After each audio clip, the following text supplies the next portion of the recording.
ndiye zikomo kwambiri pata choka panja ndiye tiyendone zinthu zamoyo na zamene sizili zamoyo tichite sport tonse pamodzi zamoyo na zamene sizili zamoyo. Ine nkangana panja apa pali zinthu zambiri zamoyo na zamene sizili zamoyo.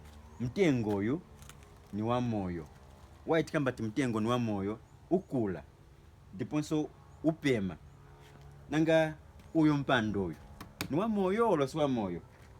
Sukula susitabili vonse, so ichi chinthu sichamoyo. Ndiye na imwe monse ka task kapena kamene nza kupasa nkoni kakuti kwamene kuli konse kwemuzakhala kwemuzamba kuyenda muzista sport zamoyo ndiponso zinthu zamene sizili zamoyo.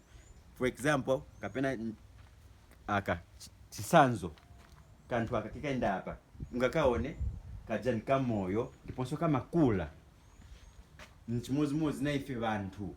Ndiye zikomo kwambiri mwakumana nonse ndikuti tapita.